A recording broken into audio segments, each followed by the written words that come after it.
Bajwa double game का उस्ताद था, वो अपने भीतरी राजनीति में भी डबल गेम खेलता था, तो आप क्या समझते हैं कि वो आपके साथ नहीं खेलता? एक ये भी हमारा भोलापन है। अपने गुरुओं की जो इतिहास है, ये बेवकूफ उसको भी भूल गए खालिस्तानी जो है। वो वसीम भाई बड़ी अच्छी बॉलिंग करते हैं और जावेद भाई ये है। मैं तेरा भाई कब से हो गया यार वो?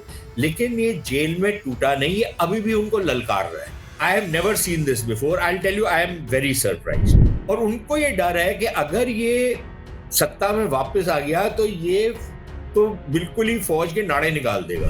जो इमरान खान को कहता था ये यहूदी एजेंट है, आज वो उसके साथ बैठा हुआ है, उसके साथ सोने को तैयार है। मैंने तो ये देखा है कि पाकिस्तान में जो औरतें हैं वो शायद पाकिस्तान के मर्दों से ज्यादा बहादुर हैं। बहुत ऐसे एरियाज हैं जहां पर दिन में पाकिस्तान की सरकार होती है और रात में तालिबान की सरकार होती है। वहां पर तुर्की बैठा हुआ है जो खुद तो अपने लिए सारी आजादियां चाहता है लेकिन टेररिज्म को प्रमोट करने में सबसे आगे है।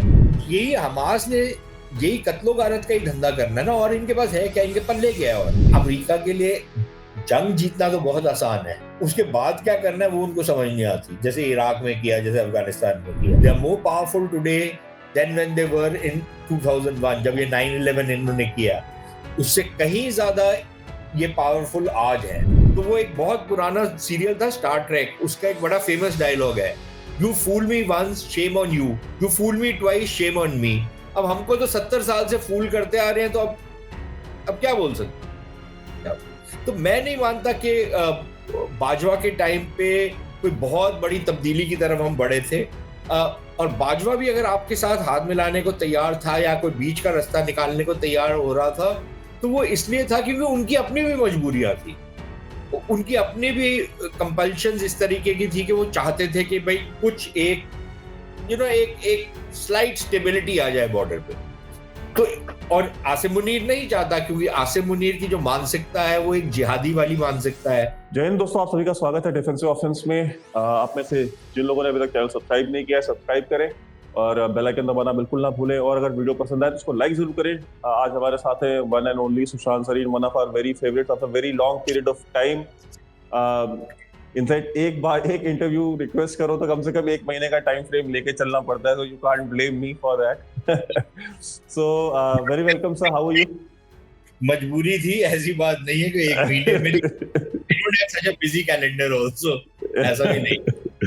तो सर लेट्स स्टार्ट विद अभी तक रियासी में सर जो अटैक हुआ है, और हमने देखा है पिछले कुछ टाइम में जो पाकिस्तान बेस्ड जो टेररिस्ट अटैक्स हुए हैं जो कश्मीर में, वो अब धीरे धीरे उनका एक हम देखते हैं कि उसका एक एरिया शिफ्ट होता जा रहा है टुवर्ड्स हिंटरलैंड, जम्मू और जम्मू के आसपास के एरियाज में। सर तो जो अंडरस्टैंडिंग थी वो जनरल बाजवा की, इंडियन जो स्टेट है, जो सिक्योरिटी एस्टैब्लिशमेंट इंडिया की, उसके साथ एक अंडरस्टैंडिंग थी, जो सीज फायर हुआ था और ये हुआ था कि चलो ठीक है हम अब कुछ नहीं करेंगे। बट हम अब ये देख सकते हैं कि ये कहीं ना कहीं पाकिस्तान आर्मी और एस्टैब्लिशमेंट का बहुत एक सपोर्ट हमें दिखता है। ऐसा नहीं है कि कोई इंडिपेंडेंट कैरेक्टर्स हैं जो ये कर रहे हैं, which are not in control of Pakistan army, जैसा जनरल बाजवा बताया करते थे कि आइसोलेटेड अटैक्स अगर होते हैं तो they are not in our control. और हमारा जो वो एक सीज फायर का जो एग्रीमेंट था इंडियन एस्टैब्लिशमेंट के साथ, दैट स्टैंड्स।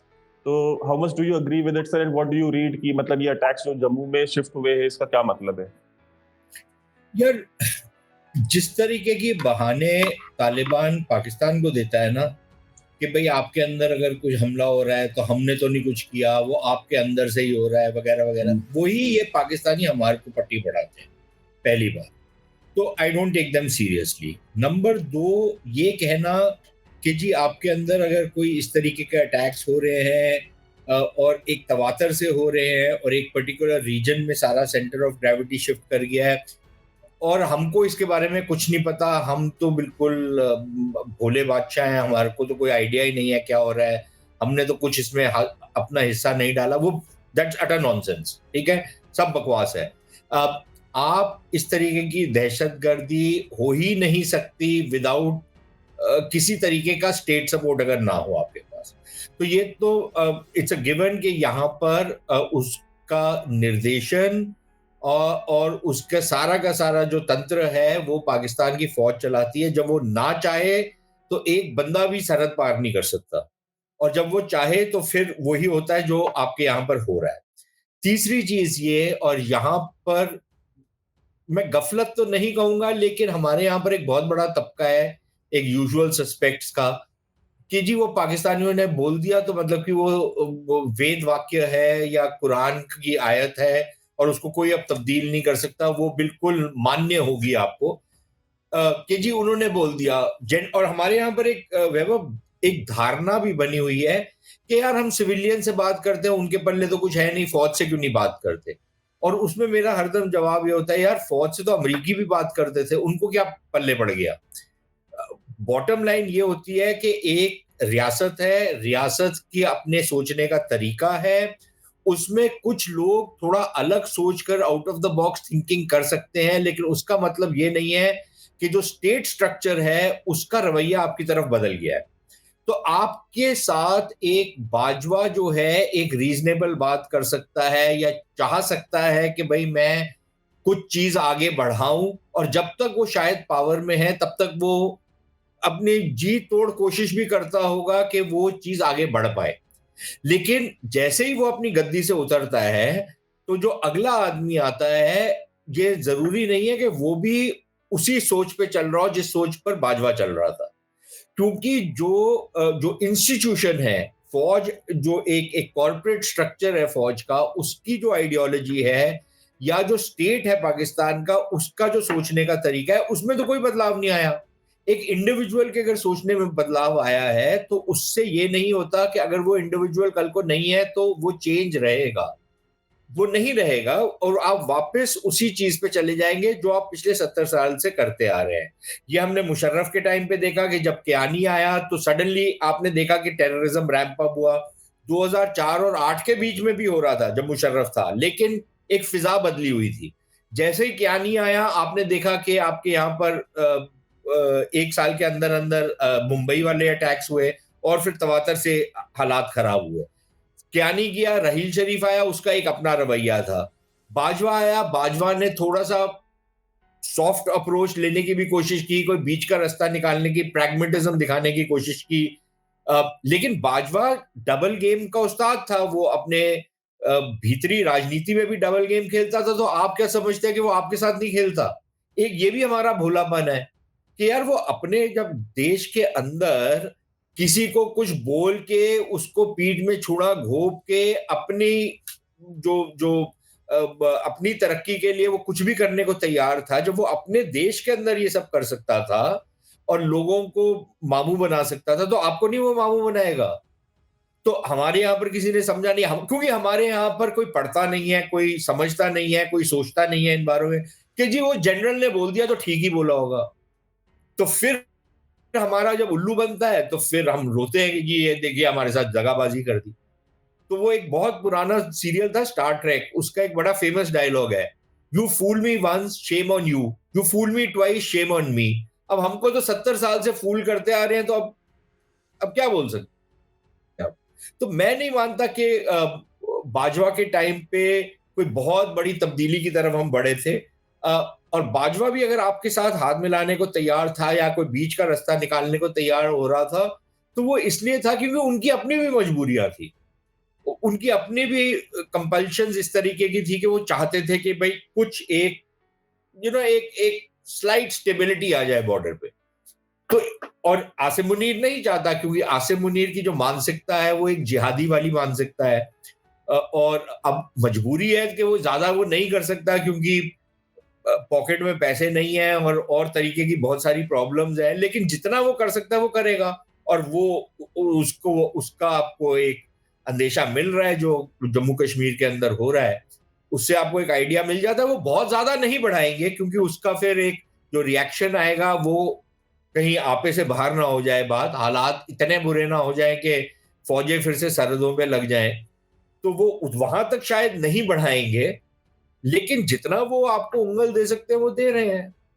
यही हो रहा है। सर इसमें एक चीज हमको ये भी तो देखने को मिलती है ना कि पाकिस्तान की जो स्क्रिप्ट है सर वो सेम स्क्रिप्ट रिपीट होती रहती है। मतलब जैसे आपने बताया कि मुशर्रफ के टाइम पे एक वो फाख्ते उड़ाने वाले भी एक पॉलिसी चल रही थी, बट जैसे ही कियानी आया तो वो कियानी के आते ही बिल्कुल 180 डिग्री ऑपोजिट और बहुत ही ज्यादा कहते हैं ना कि मतलब टेररिस्ट अटैक्स में मतलब 26/11 से शुरू हुए जो अटैक्स, फिर वो Patiala house court bomb blast, फिर संकट मोचन में बॉम्ब ब्लास्ट, फिर बैंगलोर में bomb blast, Pune German bakery bomb blast, मतलब एक पूरी एक सीरीज शुरू होती है बॉम्ब ब्लास्ट की और टेररिस्ट अटैक्स की।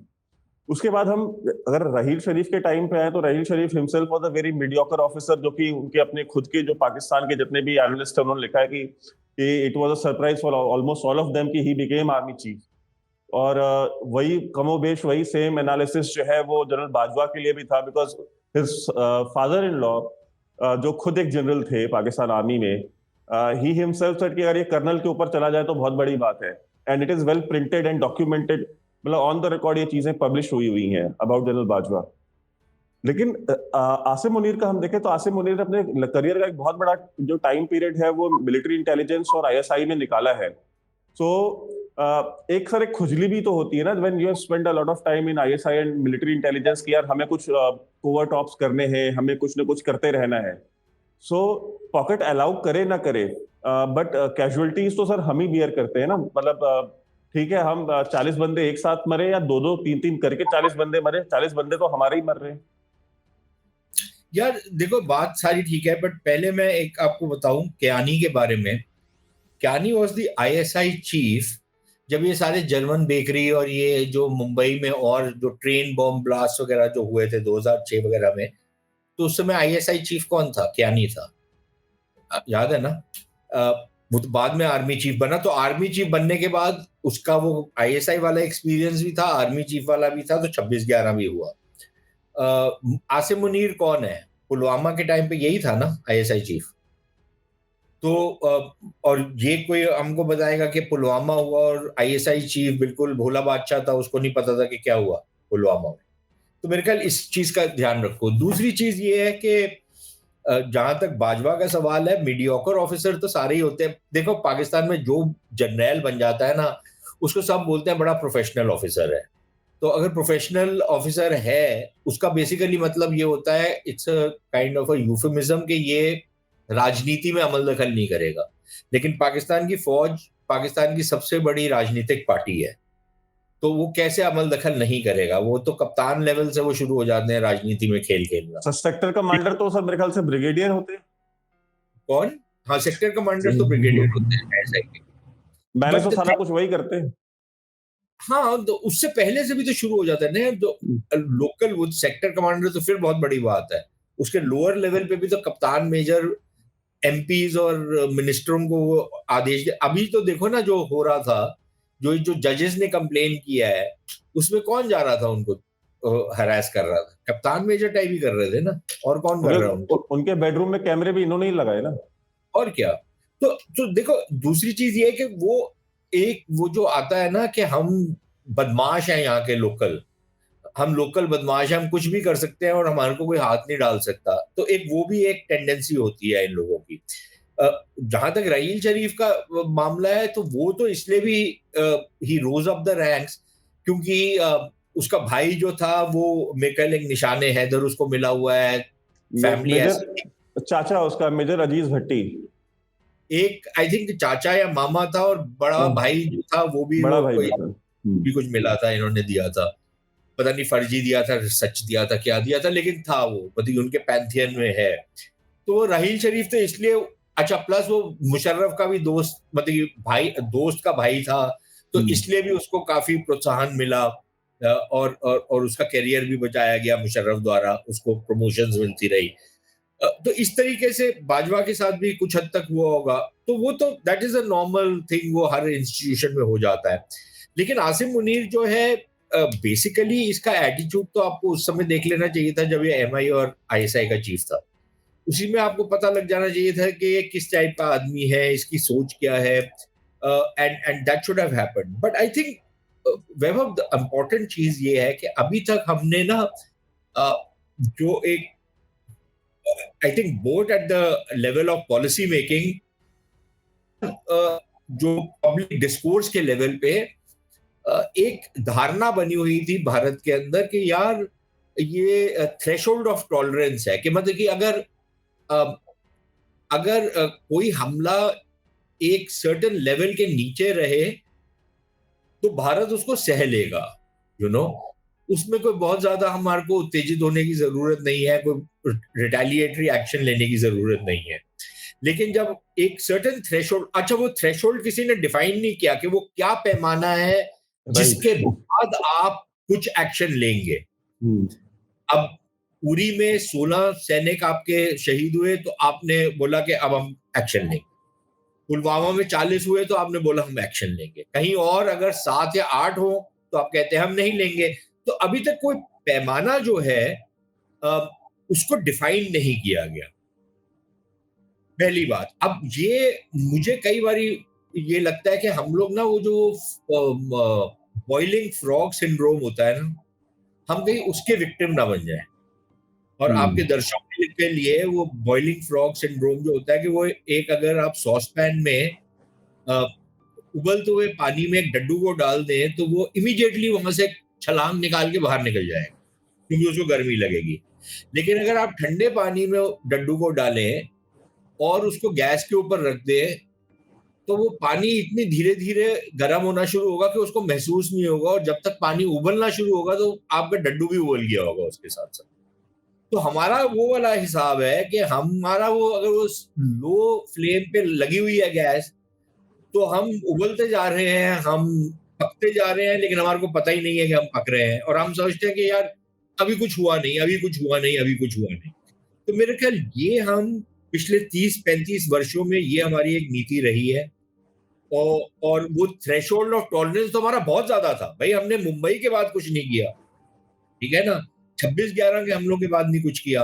ये तो मोदी सरकार जो आई है, फिर इन्होंने थोड़ा बहुत उसको थ्रेशोल्ड को कम किया, आपके पैमाने को कम किया है, लेकिन इन्होंने भी उसको डिफाइन नहीं किया। लेकिन वो आग तो अभी भी उबल रही है, पानी तो अभी भी उबल रहा है, आप उसी पानी में बैठे हुए हैं। तो अब आपको सोचना पड़ेगा कि क्या आप अ, को कुछ ऐसा करना है कि आप इस उबलते हुए पानी से निकलें, या फिर आप ऐसे ही इसको झेलते रहेंगे कि यार ठीक है, आज एक चपेट यहाँ पड़ी, कल दूसरी थप्पड़ वहां पर पड़ा, कल तीसरा लित्तर यहाँ पर पड़ा, लेकिन हमारे को कोई इतना फर्क नहीं पड़ा, इसलिए हम कुछ करेंगे नहीं।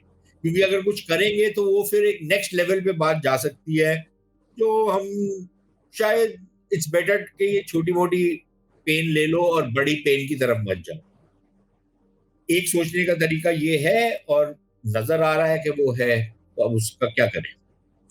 सर ये मतलब do you agree with this theory की पाकिस्तान की, चूंकि आपने भी जैसे कहा कि क्योंकि पैसे नहीं है जेब में, खर्च करने को नहीं है, इकोनॉमिक सिचुएशन खराब है, आटे की लाइनों में लोग मर रहे हैं और इन्फ्लेशन कंट्रोल नहीं हो रही, आईएमएफ पैकेजेस के ऊपर जो है वो हर महीने की पॉकेट मनी एक तरीके से एक बच्चे को आप देते हो तो आईएमएफ वो पॉकेट मनी दे रहा है कि इस मंथ का खर्च चला लो, अगले महीने का खर्च चला लो। इफ एट ऑल अगर पाकिस्तान की इकोनॉमी अगर स्टेबलाइज होती है, सो आप ये मानते हैं कि Pakistan will go back to the same playbook that they have been using for past 75 years, अगर उनकी इकोनॉमिक सिचुएशन अगर थोड़ी सी भी स्टेबलाइज होगी? बिकॉज जब हम ये बात करते हैं तो लोग कई बार इंडिया में मजाक भी उड़ाते हैं कि अच्छा पाकिस्तान की इकोनॉमिक सिचुएशन स्टेबल भी हो सकती है, ऐसा तो हो ही नहीं सकता। तो आप मानते हैं कि ऐसा हो ही नहीं सकता कि वो कभी स्टेबलाइज होंगे? और अगर हुए तो do you think they will go back to the dirty games जो वो खेला करते थे पहले विद इम्प्यूनिटी? यार देखो वैभव, उन्होंने वो डर्टी गेम्स बंद कब की हैं? जब पैसे नहीं है तब भी तो वो वही वाला खेल खेल रहे हैं। स्केल उतना बड़ा नहीं है। क्या नहीं है, लेकिन खेल तो चल रहा है ना। अब राइट। स्केल का, देखिए स्केल का ये है कि वो आपने गैस के ऊपर तो रखा हुआ है ना, अभी आपकी गैस हम्म। खत्म होने वाली है, ठीक है, सिलेंडर आपका खाली हो रहा है, तो आपने फ्लेम को धीरे किया हुआ है। अब वो जब नया सिलेंडर आएगा और आप स्विच करेंगे तो आप फ्लेम को तेज कर देंगे। पानी तो उबल रहा है, पानी तो गैस के ऊपर पड़ चढ़ा हुआ है। तो इशू ये है। अब अभी उन्होंने, बेशक उन्होंने वो कम किया, लेकिन दो चीजें याद रखो, जो पाकिस्तान की सरकार है उसके पास पैसा नहीं है, लोगों के पास तो वैसे ही नहीं है। ऐसे ही फिजूल में पंजाबियों को आदत भी होती है कि पॉकेट में 10 रुपए हो तो दिखाएंगे कि हमारे पास 1000 रुपए है। तो ये पाकिस्तानियों की तो और ज्यादा ये हालत है।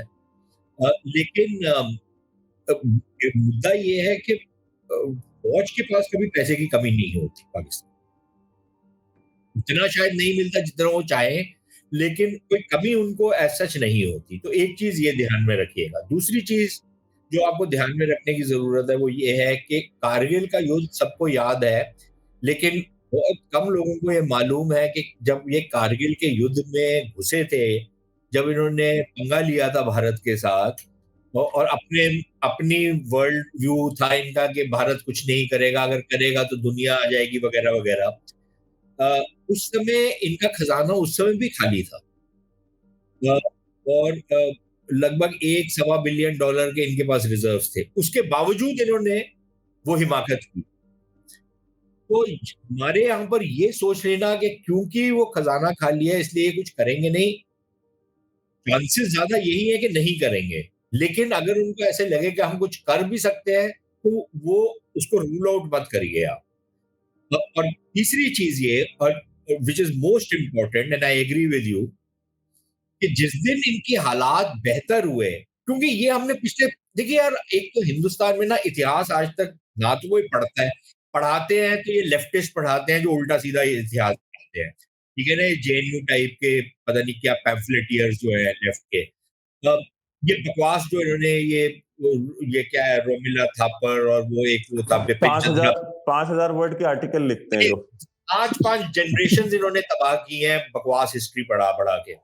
लेकिन पढ़ा तो हिस्ट्री हमने ना तो सीखी है इतिहास, ना उसको समझा है। और जो अभी की हमारे पिछले 75 साल का इतिहास है, उसको तो हम भूल ही गए हैं। देखो ना आप सिखों को देखो फॉर एग्ज़ाम्पल, जो इनके साथ कत्लेआम हुआ पार्टीशन के टाइम पे किसी और के साथ हुआ और यही अब बोलते हैं कि यार ये हमारे दोस्त हैं। हम्म। ओके, पहली बात। दूसरी बात ये है कि अपने गुरुओं की जो इतिहास है ये बेवकूफ़ उसको भी भूल गए खालिस्तानी जो है। और ये जो एसजीपीसी वाले हैं ये उसको भी भूल गए हैं जो जो सारा सिक्की का इतिहास है उसको भूल गए तो भारत के अंदर तो इतिहास को भूलना या उसको गलत तरीके से इंटरप्रेट करना ये तो it's part of our DNA अगर वो नहीं होता हमारे डीएनए का पार्ट तो हम एक चीज नोटिस करते कि पाकिस्तान जैसे ही थोड़ा सा समृद्ध होता है थोड़ा सा वो स्टेबल होता है तो वो पहला काम ये करता है कि वो भारत के साथ पंगा लेता है इट्स अ मैनिफेस्ट रियलिटी ये आपका कम से कम 5-6 बारी का हिस्टोरिकल एक्सपीरियंस रहा है पिछले 75 सालों जब उसको ऐसे लगता है कि मेरे पीछे कोई खड़ा है मेरे पास दम आ गया है मेरे पास हथियार आ गए हैं और मैं पंगा ले सकता हूं वो पंगा लेते हैं तो आप अगर यही नहीं समझे अभी तक तो अब कैसे समझाया जाए मुझे तो नहीं समझ में आ रहा कि इस बात को कैसे पॉलिसी मेकिंग सर्कल्स में समझाया जाए अपने जो राजदूत हैं उनको समझाया जाए फॉरेन पॉलिसी एस्टैब्लिशमेंट को डिफेंस एस्टैब्लिशमेंट को जो पॉलिटिकल एस्टैब्लिशमेंट है भारत की उसको समझाया जाए कि यार ये रियलिटी है ये वास्तविकता है इसको समझिए अगर आप वही हिमाकत करना चाहते हैं जो आपसे पहले वाले कर चुके हैं तो आपकी मर्जी है लेकिन उससे कुछ निकलेगा नहीं सर पाकिस्तान के लिए जितना अमेरिका ने किया है उतना तो मुझे नहीं लगता सर किसी ने भी किया होगा जितने पैसे उन्होंने दिए जितना इंटरनेशनल सपोर्ट उनको दिया उनका पूरा का पूरा न्यूक्लियर प्रोग्राम जो है उन्होंने नजरअंदाज कर दिया उसामा बिन लादेन उनके यहाँ पे था जिसके ऊपर उन्होंने billion hundreds of billions of dollars लगाए he was found in Pakistan मतलब उसको भी इग्नोर किया उन्होंने तो पाकिस्तान को जितने फेवर इंटरनेशनल सपोर्ट मनी सब कुछ दिया उन्होंने और उनके टेररिज्म को भी जो है कि वो एक लंबे अरसे तक जो है लॉ एंड ऑर्डर का इशू बना के रखा अमेरिका ने बना के रखा ना पाकिस्तान के अंदर तो इतना दम नहीं था कि वो उसको लॉ एंड ऑर्डर का इशू बना के रखता अमेरिका ने बनाया उसके बिहाफ पे इतना सब कुछ सपोर्ट किया उसके बाद उसने अमेरिका को भी नहीं छोड़ा अमेरिका को भी धोखा दिया है उनके साथ भी बिट्रेल किया बैक स्टैबिंग उनके साथ भी की तो हमारे लोगों को ऐसी क्यों गलतफहमी हो जाती है कि यार ये अब ठीक है मतलब ये नया बंदा आ गया है अब इसने ऐसा कह दिया है अब ये लोग बदल गए हैं अब इनका चेंज ऑफ हार्ट हो गया है तो मतलब हम इनके साथ को एग्जिस्ट कर सकते हैं हम इनके साथ फ्रेंडली रिलेशन रख सकते हैं हम एक वो रोड बनाएंगे सेंट्रल एशिया की यहाँ से हम वो एक गैस पाइपलाइन लेके आएंगे वाया पाकिस्तान अच्छा मुझे सर आश्चर्य की बात ये लगती है कि पाकिस्तान मना करता है कि यार हम रोड नहीं बनाने देंगे हम गैस पाइपलाइन नहीं ले जाने देंगे if I was a Pakistani मैं तो कहता कि लेके जाओ ताकि टाइम पे इनकी सप्लाई बंद कर सकें टाइम पे वो एक लेवरेज होता है उनके पास but they are because as you said कि दे आर फूल्स तो वो नहीं करते उस चीज को लेकिन हमारे यहाँ ये गलतफहमी क्यों है इतनी ज्यादा कि क्यों नहीं सीखने को तैयार है यार ये मुझे तो बताइए बहुत सारे रीजंस हो सकते हैं जो मुझे सबसे maybe I am wrong, मुझे जो लगता है वो ये है कि अगर आप 1000 साल की गुलामी कर चुके हो ना, तो गुलाम के लिए आजाद तरीके से सोचना या ठीक तरीके से सोचना बहुत मुश्किल हो जाता है। एक एक बड़े डिस्टॉर्टेड कॉन्वोल्यूटेड सा माइंडसेट आपका बन जाता है, जिसमें आप हरदम वैलिडेशन ढूंढते हैं, आप हरदम ये चाहते हैं कि यार दूसरा आदमी मेरे बारे में कुछ बुरा ना सोचे, मुझे अच्छा ही अच्छा समझे। मेरे ख्याल ये शायद, मुझे तो यही रीजन लगता है, या हम इतने बड़े बेवकूफ हैं, अहमकों की जन्नत में रहने वाले लोग हैं, कि बताइए this comes naturally to us, कि हमारे को चार्ली बनाना सबसे आसान काम है दुनिया का। अम, अब मैं वो शब्द नहीं इस्तेमाल करना चाहता, तो आप चार्ली से ही समझ जाइए कि क्या बना रहे हैं हमारे को। लेकिन क्या तो सही है, हाँ, क्या सही है वो भी। एग्जैक्टली तो यार समझ नहीं आता ना कि आप इतना, आपके पास एक्सपीरियंस है, इतना कुछ आप देख चुके हैं, आप आप ये देखते हैं कि जब उनके आतंकवादी आते हैं तो वो किस तरीके की बर्बरता करते हैं यहाँ पर, किस तरीके का उन्होंने कत्लेआम किया है यहाँ पर, कोल्ड ब्लड में लोगों को मारा है, और सिर्फ इसलिए मारा है क्योंकि उनका मजहब आपसे अलग था। अ, और उसके बाद भी अगर आप नहीं समझे, और उनकी इंडोक्ट्रिनेशन ये हो रखी है, उनको सिखाया गया है कि ये आपका फरीजा है ये करना। तो जब ये सब कुछ आपके सामने है, उसके बाद अगर आप नहीं समझते, नहीं सीखते, आप अभी भी वो वसीम भाई बड़ी अच्छी बॉलिंग करते हैं और जावेद भाई ये है, मैं तेरा भाई कब से हो गया यार वो? लेकिन when has he become your brother? मुझे तो ये लगता है कि ये जो एक गुलामों की मानसिकता है ना, ये मुझे तो वो दर्शाती है कि वो जी वसीम भाई, अकरम भाई, कहाँ का भाई है यार वो तेरा? शाहिद भाई आए थे, शाहिद भाई ने हमारे को ये सिखाया। कौन सा भाई है भाई तेरा? कहाँ से आ गया वो भाई तेरा?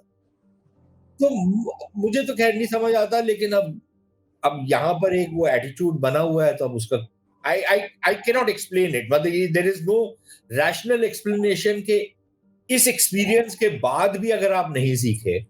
और मैं ये सिर्फ, मैंने अभी तो बात की ना कि पंजाब में जो सिख थे, जिनका सबसे ज्यादा कत्लेआम हुआ, और जिनकी सारा के सारा इतिहास ही इस लड़ाई में था, यू नो, कि कैसे, मतलब it was the sword arm of the Hindu community basically. लेकिन उनका सारा इतिहास ही वो था, उसको सारे को भुला दिया उन्होंने, और वो अपने आप को इनके साथ जोड़ते हैं। ठीक है ना? अब एक तो वो है, दूसरे वो जो हिंदू समाज है पंजाब का, वो भी यही काम करता है। तो अब आ गए, पार्टीशन हुआ, आपको जूते मार के उन्होंने निकाल दिया। आप बच बचा के, लुट लुटा के आप यहाँ पर भारत में पहुंचे। इस देश ने आपको सब कुछ दिया, आपको सर पे बिठाया, ठीक है? You got everything, whatever you और, वांटेड। और कभी मुहाजिर नहीं बोला। हाँ, कभी मुहाजिर नहीं बोला, कभी आपके साथ कोई डिस्क्रिमिनेशन नहीं हुई। हमारा ना लाहौर का घर बड़ा अच्छा था। अबे तो चले जाओ ना लाहौर यार, किसने बोला यहाँ पर आओ? Get out. सियालकोट बड़ा अच्छा था। साला Lahore is a dump, Sialkot is a dump. हमारा नहीं, लायलपुर में बड़ा अच्छा मकान था, कुछ नहीं था आपका मकान, एक घटिया सा आपका मकान था। आप वो पता भी नहीं फै, कौन वो देश भी में रह फैसला वो भी फैसलाबाद हो गया, लायलपुर तो रहा भी नहीं। रहे, आपको सर का ताज बनाया, आपको you got the best of this country. और उसके बाद भी if you are nostalgic for a shithole place, then you go back to the shithole. Now, why are you staying out here? जाओ वापस यार, क्या जरूरत है यहाँ पर रहने की? किसने बोला? कोई फोर्स थोड़ा ना किया आपको रहने को यहाँ पर। एनीवेज, ये है लोग, अब क्या सर बोले। उसमें देखता हूँ सर, इसमें सर बहुत बड़ी कम्युनिटी जो है सर वहां से आई हुई ना, they are dominating in, not now but they have been dominating the media space. और चाहे वो मीडिया स्पेस हो, चाहे ब्यूरोक्रेसी हो, चाहे जुडिशरी में भी हमने देखा है बहुत बड़े बड़े नाम जो है वो वहां से आए हुए लोग हैं, और उन्हीं को सबसे ज्यादा इन्फैचुएशन है, और अमन की आशा में सबसे बड़ा पार्टिसिपेशन भी इनका ही हाँ, होता है। ये राजेंद्र सच्चर, कुलदीप नैयर, उस टाइप के जो एलिमेंट था ये। हाँ। हर देर के मेरी माँ बोलती, हमारे बड़े अच्छे नेबर थे, बड़े अच्छे नेबर थे, तो आप वहां से यहाँ क्यों आए भाई? आप वहीं पे रहो ना। क्यों आए? आपको किसने बोला था आने को? अच्छा जी, उस समय बवाल हो रहा था, आप यहाँ पर आए तो वापस चले जाते, क्यों नहीं गए वापस? उसका कोई जवाब नहीं है इनके पास, तो बोलते नहीं है। फिर अब बोलेंगे कि जी मेरा हेट मॉन्गर। ठीक है यार, जो मर्जी बोल लो, मतलब ये free, it's a free country, you can say whatever you want to say. लेकिन सवाल तो ये खड़ा होता है ना कि अगर इतना ही भाईचारा था, इतना ही अच्छा सब कुछ था, तो फिर आपने पार्टीशन क्यों करा? और अगर आपने पार्टीशन किया और आपने इतना कत्लेआम किया, तो आप यहाँ क्यों आए? क्या करने आए थे? वहीं पे रहते। और अगर आ गए हो तो फिर इस धरती के बनो ना। Sir sir moving moving forward sir, ये तो डिस्कशन हमारा घंटों चल जाएगा। पाकिस्तान के अंदर अगर हम पॉलिटिक्स देखें तो इमरान खान को फिक्स करने के लिए Asim Munir has done almost everything that he could, और उन्होंने मतलब मार्शल लॉ नहीं लगाया, बाकी तो इलेक्शन रिगिंग, मतलब इमरान खान भी तो सर उसी की पैदावार थी ना, उसी इलेक्शन रिगिंग की। I want to understand from you कि हम जो भी पॉलिटिकल डिस्पेंसेशन है पाकिस्तान में, चाहे वो पीपल्स पार्टी की हो, चाहे वो नून लीग की हो, चाहे वो पीटीआई की हो, XYZ हो, या जो सो कॉल्ड इंडिपेंडेंट्स भी हैं, या जो मजहबी जमातें हैं, चाहे वो जमात इस्लामी हो या जितने भी हैं, ये इनको सर सपोर्ट, प्रमोट, पावर में लाना, बिठाना, ले आना, ले जाना, सब कुछ करना तो सर फौज ने ही किया हमेशा। मतलब जनरल अयूब खान से लेकर के आज तक जितने भी हैं, सब कोई जियाउल हक की पैदावार है, कोई अयूब खान की पैदावार है, कोई इसकी जनरल बाजवा की पैदावार है, मतलब, या हमीद गुल, हम अगर तुम्हें अगर प्रिसाइज हो तो इमरान खान तो हमीद गुल की पैदावार है। तो सर ये इतने सारे सर जो सारे पॉलिटिशियंस और सर जंग सारे जमहूरियत की लड़ रहे, तो एक इनहेरेंट दोगलापन जो हम देखते हैं एक पाकिस्तानी पंजाबी माइंडसेट में कि and they bite the very hand that they feed. I have zero complaints from the Pakistan army, because आप ही अगर कोई किसी बंदे को आप क्रिएट कर रहे हो और कल को वो आपका हाथ काट रहा है, तो you will do what Pakistan army is doing. तो the biggest culprit and the biggest enemies of Pakistan democracy, Pakistan की जो जमहूरियत है, सबसे बड़े जो दुश्मन है, ये तो ये सारे सियासतदान खुद है, सारे पॉलिटिशियंस खुद है। यार देखो वैभव, इसमें ना तुम बहुत सारी चीजों को मिक्सअप कर रहे हो। पॉलिटिशियन है, डेमोक्रेट नहीं है। राइट। पाकिस्तान के अंदर पॉलिटिक्स है, डेमोक्रेसी नहीं है, कभी थी नहीं। भाई इलेक्शन हो जाता है, वो भी चोरी वाला इलेक्शन, धांधली वाला इलेक्शन, या जैसे वो पाकिस्तान में बोलते हैं धांधले वाला इलेक्शन होता है। जिस देश में एक पॉलिटिकल पार्टी फौज हो, तो वहां कोई डेमोक्रेसी तो मतलब ये आप मुझे लगता है कि डेमोक्रेसी का व्यंग है। It's a travesty to call it a democracy. तो तो ये इन इश्यूज को आप कंफ्यूज आपस में मत करें, पहली बात। अब दूसरी चीज ये कि ये आपकी बात ठीक है कि सारे के सारे जो हैं ये फौज ने ही पाले पोसे हैं, सब ने अपना अपना अपना सारे जनरलों ने अपना अपना हिस्सा डाला है इसमें। और जो क्योंकि पॉलिटिक्स, राजनीति वहां की ये है कि आप जब तक फौज के पिट्ठू नहीं बनते, वैसे आजकल तो पाकिस्तान की संसद में एक और भी शब्द इस्तेमाल किया है कि आप उनके कुछ उठा के आते हैं, ठीक है ना। अब आपके चैनल पर नहीं बोला जा सकता, लेकिन वो उठा उठा के ये आते हैं के। तो ये इनकी सियासत ये है, ये जमहूरियत नहीं है, ये किसी तरीके का लोकतंत्र निजाम नहीं है, ये उनकी सियासत है। सियासत में उनको ये सब करना पड़ता है, जोड़ तोड़। अच्छा वो आ तो जाते हैं, लेकिन जब वो आ जाते हैं, सत्ता में बैठ जाते हैं, तो फिर जब सत्ता का मजा आना शुरू होता है, तो फिर आप चाहते हैं कि यार ये तो I should be the one जो सारी शॉट्स कॉल करे, इंचार्ज तो मैं हूं। तो ये बाकी जो है ये यूनिफॉर्म वाले कुछ टाइम तो इनका चलता है उनके साथ, लेकिन उसके बाद वो कहते हैं कि यार मैं कुछ अपना भी करना चाहता हूं। तो फिर वहां पर एक इनका आपस में एक डिवाइड शुरू होता है। तो ये it's part and parcel of जिसे बोलते हैं जो डायलेक्टिकल प्रोसेस है इनका, इनकी राजनीति का, वो ये है। इंपॉर्टेंट चीज लेकिन ये है कि इमरान खान ने, वेदर यू लाइक हिम और यू डोंट लाइक हिम, ठीक है, बिल्कुल as a purely objective conditions में अगर आप देखें, तो उसने जो है ना फौजियों की सलवारें गीली कर दी, ठीक है। वो कहता भी था, ये उसका एक क्लिप भी है ये, जिसने उसने कहा कि मैं जिस दिन 25-30 हजार बंदा सड़कों पे ले आऊं ना, ये जर्नलों की सलवारें गीली हो जाएंगी। उसने कर दिया है। लंदन में बोला था उसने। आई नहीं, वो लंदन में बोला था शायद, जब वो अपने धरने वरने दे रहा था उस जमाने फंड में, रेजिंग, सर फंड रेजिंग करने गया था पुरानी की। मीटिंग में बैठा हुआ था, कमरे के अंदर था वो, जिसमें उसने वे बोला था। तो the thing is that frankly, and I'll be very honest with you, ये किसी ने नहीं सोचा था कि जब एक बारी उसको सत्ता से हटा दिया गया, और उस समय लोग उसका बड़ा व्यंग उड़ाते थे कि भाई, जब उसने कहा था ना कि अगर मैं अभी यहाँ बैठा हुआ हूँ सरकार में तो मैं आपके लिए ठीक हूँ, जिस दिन मेरे को आपने यहाँ से बाहर निकाल दिया तो मैं आपके लिए और खतरनाक बन जाऊंगा। वो बन गया खतरनाक, खतरनाक। खतरनाक, बट वो बन गया है, राइट। और and I be very honest with you, किसी ने एक्सपेक्ट नहीं किया था, क्योंकि पाकिस्तान की जो जो सियासत है उसमें हमने हरदम यही देखा कि भाई वो निकल जाता है तो फिर फौज ही वहां पर भारी होती है, बाकी तो कोई नहीं चल सकता फिर, और जेल वेल में डाल देते हैं, फिर वो कोई समझौता वगैरह करके बाहर चले जाते हैं, वो that has been the normal political way things have function. लेकिन इसने पहली चीज, निकलने के बाद जिस तरीके से इसने फौज को चुनौती दी, और फौज भी एक लिहाज से हक्की बक्की रह गई कि हम क्या करें। जिस तरीके से इसने चुनौती दी, फिर इसको जेल में डाला, जेल में ये टूटा नहीं है अभी तक। बहुत बातें होती हैं कि जी वो पीछे से कोई बात कर रहा है, ये हो रहा है, वो हो रहा है, लेकिन ये जेल में टूटा नहीं है, अभी भी उनको ललकार रहा है। I have never seen this before, I tell you, I am very surprised. अब इसमें आप जितने मर्जी षड्यंत्र वो बना लें, उसमें थियोरीज बना लें, लेकिन fact of the matter remains कि इसने जिस तरीके से फौज को चैलेंज किया, किसी ने नहीं किया।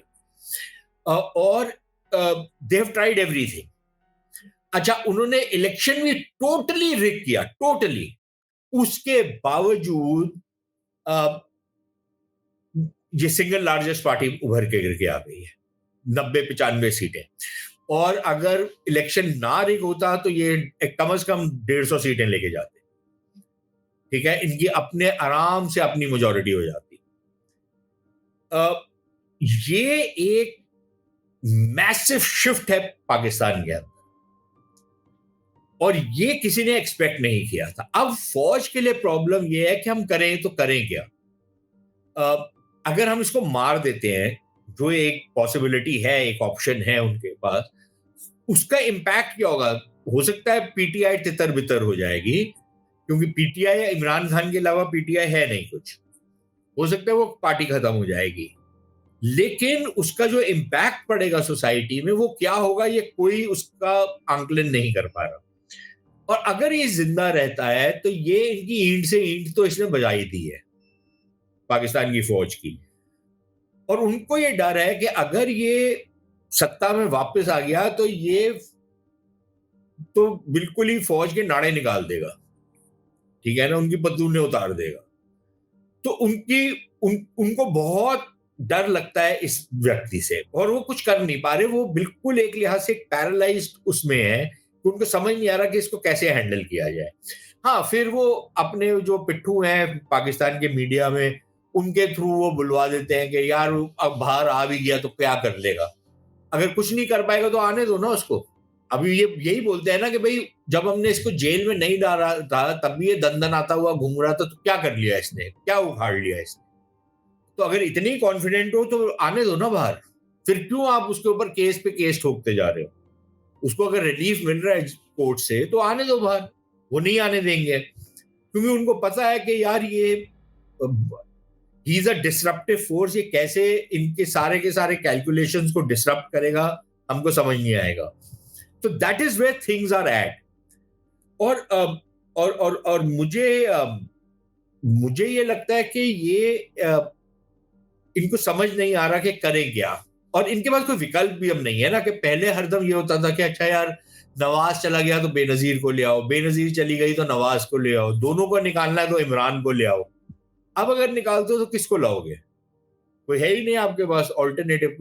शहबाज शरीफ को लेके आए हैं ना मोहसिन भाई, नकवी को लाएंगे। मेरे घर में जो लोग काम करते हैं they are more empowered than Shehbaz Sharif is, I tell you this honestly. उसकी क्या औकात है, मतलब ही इज नॉट इवन, मतलब वो प्राइम मिनिस्टर बन के, ठीक है लेबल लगा हुआ है, पट्टा उसने लगाया हुआ प्राइम मिनिस्टर का, लेकिन क्या है उसके पल्ले, क्या है, कुछ भी नहीं, नथिंग। तो मतलब अब ये चल रहा, ये जो अब सिस्टम है अभी, ये चल नहीं रहा, और इसके करके आपके अंदर ना तो आर्थिक रिफॉर्म आप कर सकते हो, आपने फौजी ऑपरेशन शुरू किया, उसमें इतना बवाल मचा गया, आप उससे भी पीछे हट गए, नहीं नहीं हम कोई ऑपरेशन नहीं कर रहे, ऑपरेशन नहीं कर रहे तो अनाउंस क्यों किया था, ऑपरेशन नहीं है और स्ट्रैटेजी है, तो फिर इतना बोलबाला क्यों किया उसका, आप उसी को थोड़ा सा और नट बोल्ट टाइट कर देते, वो चलाते रहते जो पहले चल रहा था, तो क्यों अनाउंस किया, और अनाउंस करके फिर पीछे हट गए क्योंकि फट गई कि यार कैसे करेंगे, ये तो बहुत ऑपोजिशन हो रही है, तो पब्लिक सपोर्ट नहीं है, फौज के अंदर कलह की रिपोर्ट्स आती हैं, अब वो सारी की सारी नहीं होंगी ठीक, उसमें काफी सारी एग्जैक्जरेटेड होंगी, लोगों के अपने भी एजेंडा है जो बाहर से प्रचार कर रहे हैं, उनके अपने भी पॉइंट ऑफ व्यू हो सकता है, वो अपनी भी कुछ फेक न्यूज बीच में पेडल कर रहे होंगे, लेकिन अगर 100 पे नहीं है बात, तो वो 40-45 पे तो है ना डिवाइड, अगर 100 का डिवाइड नहीं है तो 40-45% का तो डिवाइड है, चलो 30% का है, ये भी पहले नहीं था कभी, ये भी अब आया है। आसिम मुनीर के ऊपर लोग हंसते हैं, व्यंग करते हैं, और किसी भी जर्नैल के लिए क्रिटिसिज्म इतना बड़ी प्रॉब्लम नहीं है, किसी जर्नैल का जब आप मौजू उड़ा देना, उसको आप उसको उसको you lampoon the guy, you mock him, जैसे इसको करते हैं, that is the death of the guy यार, मतलब that is the death of fear. भाई अगर एक तो होता है ना कि आप एक बंदे से इतने खौफजदा होते हैं कि आप चुप करके बैठे हो, आप कोई मजाक मजाक कुछ नहीं करते, जब आप एक बंदे का मौजू उड़ाना शुरू कर दें, that's the end of the guy यार। तो हालात वहां पर हैं अभी, तो ना तो अर्थव्यवस्था संभल रही है, ना आप जो सुरक्षा की सिचुएशन है उसको संभाल पा रहे हैं, ना आप अपनी डिप्लोमेसी चला पा रहे हैं, ना आप अपनी राजनीति चला पा रहे हैं, तो बैठे हुए हैं सबके सब, बट चल नहीं रहा। Sir Maulana Fazlur Rehman is like talking to PTI, वो पीटीआई के साथ जिनके खिलाफ धरने लेके निकले थे वो इमरान खान की गवर्नमेंट के टाइम पे, अब he is in talks with PTI और उसके साथ मिलकर के अब ये शहबाज शरीफ की हुकूमत के खिलाफ धरने निकालने की तैयारी में है।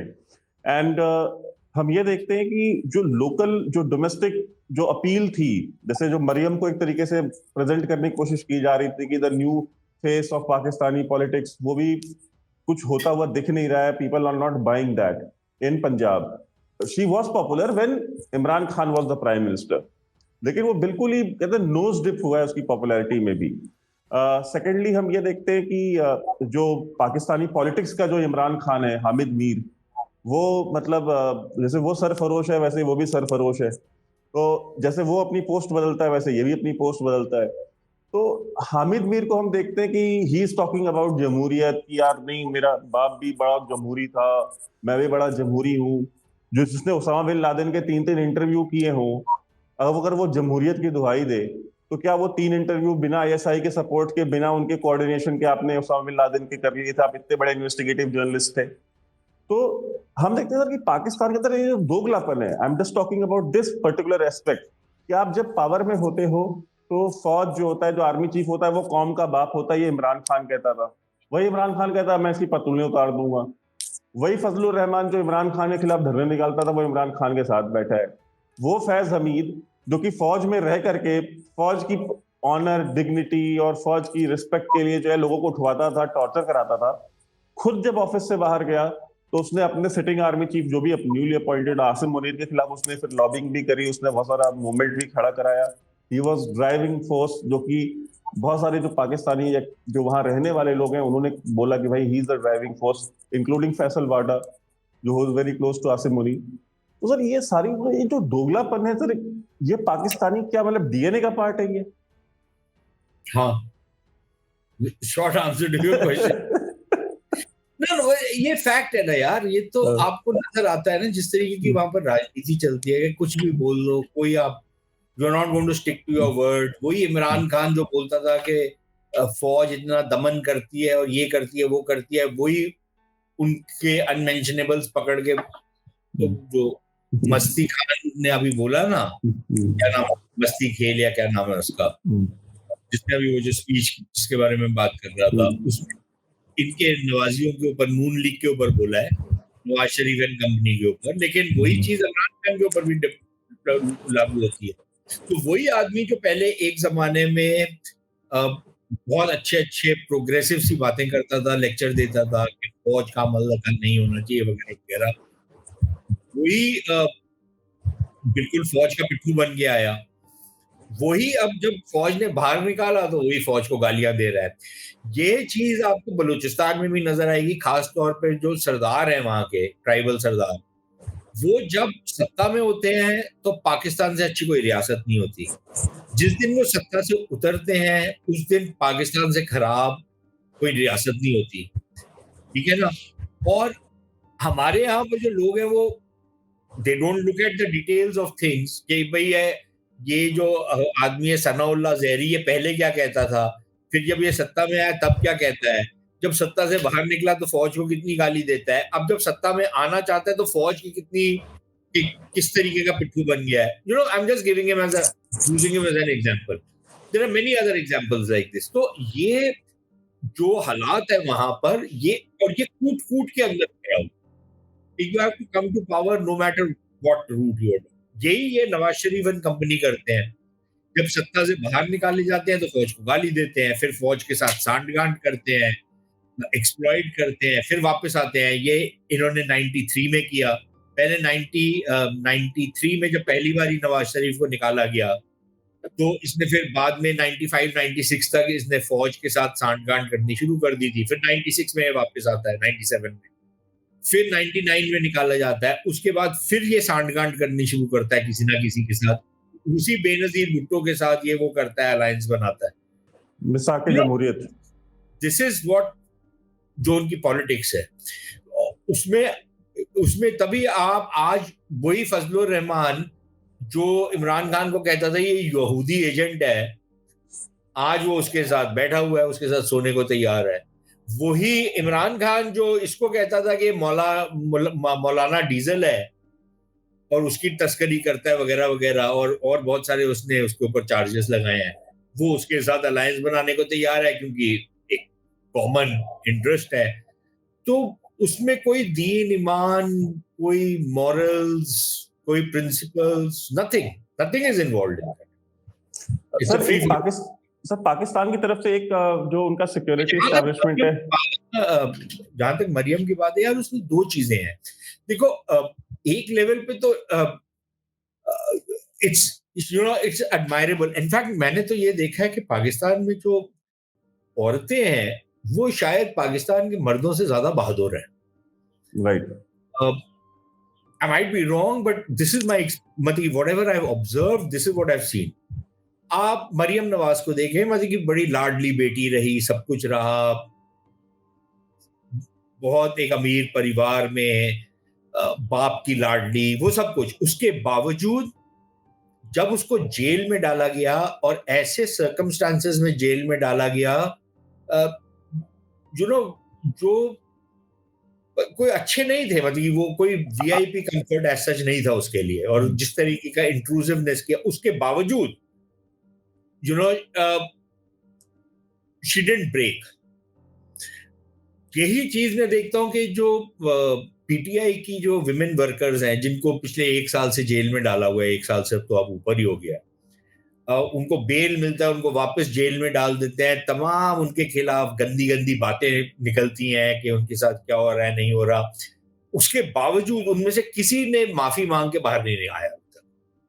नन ऑफ दोस 5-6 विमेन जो अभी भी जेल में, और ये जितने बड़े बड़े दिग्गज थे, ये जो फवाद चौधरी जैसा फट्टू डब्बू जिसको बोलते हैं, इसकी देखो कैसे फटी बड़ी थी, वो भाग गया, फिर वहां पर जाके वो आईपीपी जो पार्टी बनी वहां पर जाके चुप करके बैठ गया।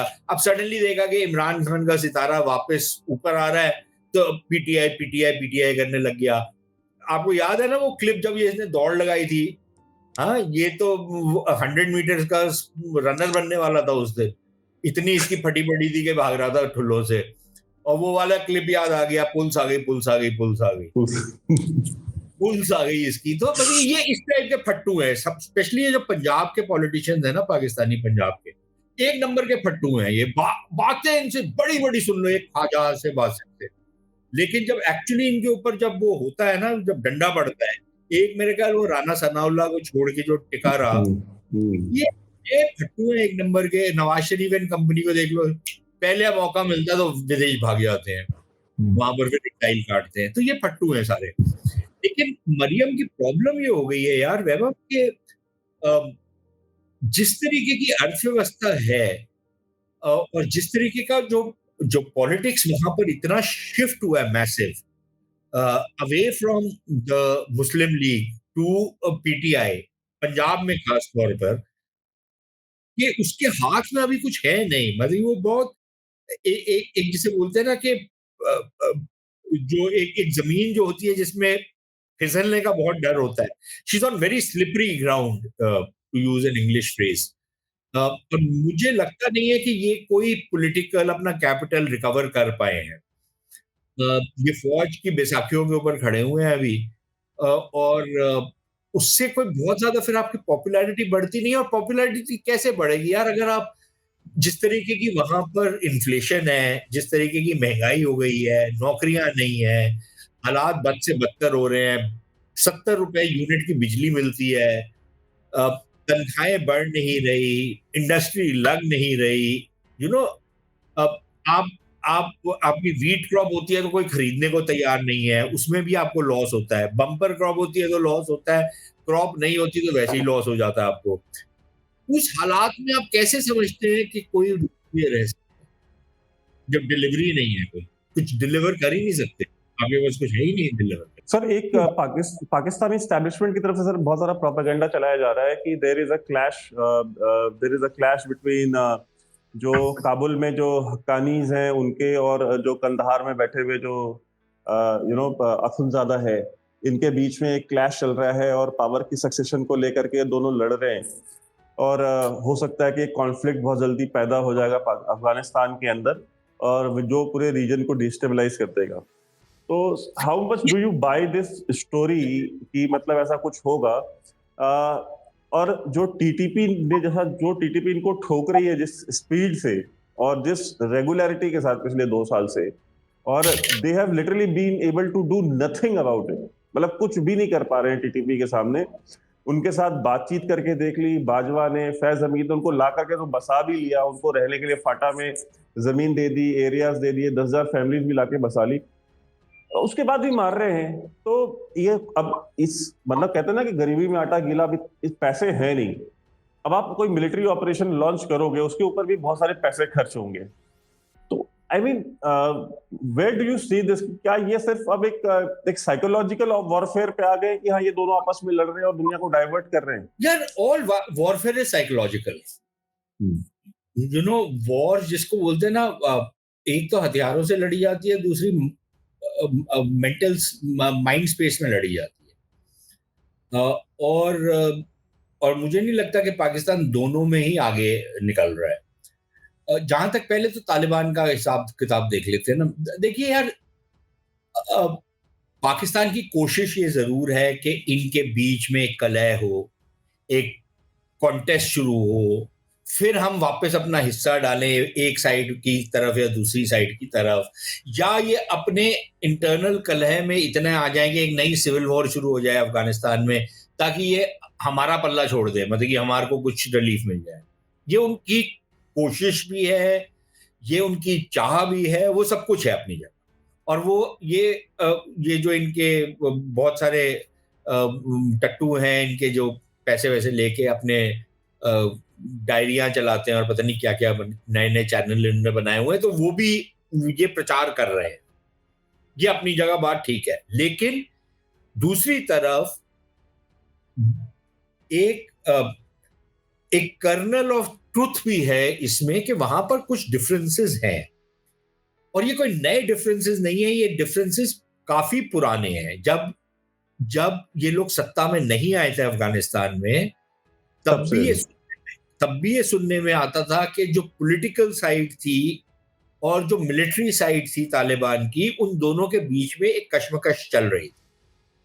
तब भी ये सुनने में आता था कि there are various factions within the Taliban. उस जमाने में भी थे, ये कोई नई बात नहीं है कि एक जो हकानीस कंट्रोल करते थे, एक जो कंधारी कंट्रोल करते थे, एक आपका दूसरे वाले थे आपके एक ये हेलमंद वाले जो थे, वो कुछ हद तक कंधारियों के साथ मिले हुए थे, लेकिन कुछ उनकी अपनी ऑटोनॉमी भी थी। तमाम इस टाइप के वहां पर गुटबंदी भी थी।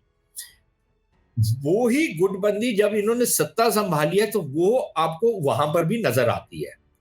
तो वो एक कश्मकश जरूर है। इट इज लाइक यार कि किसी भी पॉलिटिकल पार्टी में, किसी भी पॉलिटिकल मूवमेंट में, आप बेशक चाइना की बात कर लें, एक कम्युनिस्ट पार्टी है, एक पार्टी है, शी जिनपिंग जो है वो राजा है चाइना का, वो सब अपनी जगह ठीक है, लेकिन उधर भी फैक्शंस हैं, उनके आपस में कश्मकश चलती रहती है। वो खींचातानी भी रहती है कि कौन ज्यादा पावर लेगा, कौन किसका कितना हिस्सा होगा, वो सब अपनी जगह चलता है। भारत के अंदर यही होता है, जब कांग्रेस पार्टी हो या बीजेपी हो, आपस में कश्मकश होगी। अब वो हमारा वो टॉपिक नहीं है, लेकिन हम देख रहे हैं कि वो भी है। एक दूसरे को थोड़ा सा इसको यहाँ पर काट दो, थोड़ा सा वहां पर बढ़त ले लो। ये हमारे यहाँ पर भी होता है, अब ये पाकिस्तान में भी होता है और ये अफगानिस्तान में भी हो रहा है। तो एक तो वो कश्मकश है। अब वो क्या एक सिविल वॉर का रूप लेगी, अभी तो नहीं लग रहा। ठीक है, there is no chance, at least it does not look कि ये उस डायरेक्शन में बढ़ रहा है। हाँ, वो आपस में एक खींचातानी रहेगी, वो कुछ पॉलिसी इश्यूज पे इन्फ्लुएंस करने की कोशिश करेंगे। अगर जो इनका वो है हैबतुल्ला, उसका कोई हुक्म आएगा, अब उसको मान लेंगे सब लोग, कुछ रेजिस्ट भी करेंगे, और उसमें ये कोशिश करेंगे कि यार ये जो आपने हुक्म दिया है, कोई इसको इस तरीके से दे कि हमारे लिए कुछ स्पेस बन जाए, हमने दुनिया के साथ भी डील करना है। फिर वो बोलेगा कि नहीं, दुनिया के साथ हम करते रहेंगे अपने टाइम पे डील, लेकिन हमारे को जो हमारी जो जो जो एक आइडियोलॉजी है उसको हमको नजरअंदाज नहीं कर सकते, उस पर हम अडिग रहेंगे। ये सब चलेगा। डज दिस मीन कि वो आपस में एक उनके एक इंटरनेसाइन वॉरफेयर शुरू हो जाएगा, जहां पर आपसी कत्लेआम होगा? वो भी कुछ छोटे मोटा हो सकता है, लेकिन कोई बड़े पैमाने में वो होता हुआ नजर नहीं आ रहा। अब हैबतुल्ला मरता है, उसके बाद कौन बनता है, वो एक अलग बहस हो। वो वो तब we'll cross that bridge when we come to it, लेकिन अभी तो वो आसार नहीं है। जहां तक टीटीपी का सवाल है यार, मेरे ख्याल दे अब ये हमारे बोलने की तो जरूरत नहीं है, तो पाकिस्तानी अब खुद बोलते हैं कि बहुत ऐसे एरियाज हैं जहां पर दिन में पाकिस्तान की सरकार होती है और रात में तालिबान की सरकार होती है। कोई वहां पर ऐसा ठेका नहीं है जिसमें भत्ता नहीं लिया जाता, कोई ऐसा लोग नहीं है वहां पर, स्पेशली जो ट्राइबल डिस्ट्रिक्ट्स हैं, जो पुराना फाटा होता था, जहां तक कि पेशावर वगैरह में भी यही चीज चल रही है। आपके मलाकंड एजेंसी या जो स्वात वाला एरिया है, वहां पर भी ये चीज आनी शुरू हो गई है। और बहुत सारे जो सदर्न केपी का जो पार्ट है, ये डेरा इस्माइल खान, बन्नू वगैरह वाले जो एरियाज हैं, इसमें तो ये मौलाना फजलुर रहमान खुद कह रहे हैं कि भाई हो सकता है 3-4 महीने में, हो सकता है 1-2 साल में यहाँ तो एक नई अमीरात बन जाएगी। उसको पाकिस्तान के जो पिट्ठू जर्नलिस्ट है, नजम सेठी टाइप के, उन्होंने बोला नहीं नहीं, वो अमीरात नहीं बोल रहे थे, वो बोल रहे थे जहां पर एक दौलत इस्लामिया बन जाएगा, आईसिस की तरफ वो पॉइंट आउट करने की कोशिश कर रहे थे। लेकिन फजलुर रहमान ने बहुत क्लियरली बोला है कि ये एक इस्लामी अमीरात बनेगा। अमीरात तो यहाँ पर है ना भाई, आपके the Islamic emirate of Afghanistan है, it's not the Islamic state of Islam Afghanistan. तो वहां पर एक ये जरूर है कि उनके मैसिव इनरोड्स हुए हैं। अभी उनकी गतिविधियां जो हैं या जो उनकी कार्रवाई है, वो शायद इंडस के दूसरी तरफ नहीं गई, अभी वो एक ही तरफ है, बलूचिस्तान में है, और आपके केपी वाले एरिया में है। वो पंजाब और सिंध में उस लेवल पर नहीं आई, लेकिन वो भी अब सुनने में आ रहा है कि बहुत सारे एरियाज हैं जो ट्राई जंक्शन है पंजाब सिंध बलूचिस्तान का, वहां पर इनकी बहुत ज्यादा एक प्रेजेंस आनी शुरू हो गई है। अब वहां से फिर ये फैलेंगे आगे, साउथ पंजाब में जाएंगे और ऊपर जा सकते हैं। तो वो है, वो प्रॉब्लम है। ये आपको गिलगित बल्तिस्तान में भी उनके ऑपरेशंस हैं, उनके ऑपरेशंस आपके बलूचिस्तान में भी है, तमाम जगह पे है। लेकिन पंजाब और सिंध में अभी भी महदूद लेवल पे है। बट जितना उन्होंने अपनी ऑर्गेनाइजेशनली और आइडियोलॉजिकली और पॉलिटिकली अपना फुटप्रिंट बढ़ाया है, तो ये तो आप मोर और लेस वापस उस टाइम पे जा रहे हैं जो पहले होता था। ठीक है, अब वो पूरी तरीके से एक एरिया को कंट्रोल नहीं कर रहे, जैसे 2009, 10, 11 मतलब कि ज़रब से पहले कर रहे थे, या स्वात में कर रहे थे एक ज़माने में। ये उस टाइप का अभी भी शायद कंट्रोल उस तरीके का नहीं है, लेकिन एक और बहुत डेंजरस तरीके का कंट्रोल है, उस तरीके का कंट्रोल, जिस तरीके का कंट्रोल जो तालिबान थे अफ़गानिस्तान में एक्सरसाइज़ करते थे, कि एक गवर्नर होता था सरकार का और एक तालिबान का शैडो गवर्नर होता था। और लोग तालिबान के शैडो गवर्नर के ऊपर ज़्यादा जाते थे क्योंकि वो जो बोलता था वो डिलीवर करता था। जो आपका गवर्नर है वो तो अपने ऐशो-आराम में खोया हुआ है ना। लेकिन उनका जो डिस्ट्रिक्ट का गवर्नर होता था ही वाज़ एक्सेसिबल और वो आपके काम करवाता था। अ, वही चीज़ यहाँ पर होनी शुरू हो गई है। वही आपकी चीज़ शुरू हो गई है कि दिन में वो आप जो मर्ज़ी गश्त-वश्त लगाना है आप लगाते रहें, रात में सब ठंड की नींद सोते हैं और वहाँ पे तालिबान का गश्त लगता है। तो हालात वहाँ पर पहुँचे हुए हैं और बद से बदतर ही हो रहे हैं, कोई बेहतर तो होते हुए नज़र नहीं आ रहे।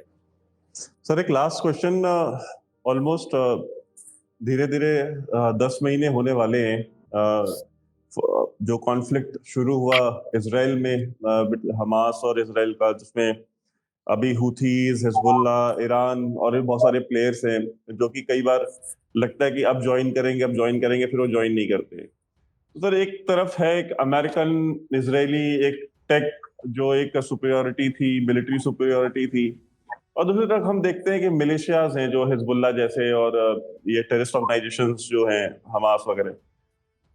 अच्छा ये where do you see this conflict going, कि मतलब ये कॉन्फ्लिक्ट आपको किधर जाता हुआ दिख रहा है? एंड एक सर एक नई तरीके की वॉर नहीं शुरू हो गई कि मतलब आप एक आयरन डोम मिसाइल फायर करते हो जो कि 10,000 $50,000, आई डोंट नो कितना उसकी क्या कॉस्ट होती है, टू काउंटर अ मिसाइल या एक रॉकेट जो कि हुथीज फायर करते हैं या हमास या हिजबुल्ला वाले फायर करते हैं, जिसकी कॉस्ट शायद मेरे ख्याल से $1,000 भी नहीं होती।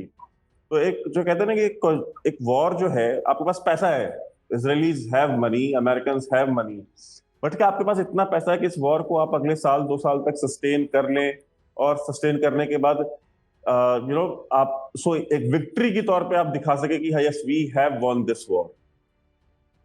यार बहुत मुश्किल सवाल पूछा है और you can have an entire programme on this, क्योंकि इसका किसी के पास कोई जवाब है नहीं।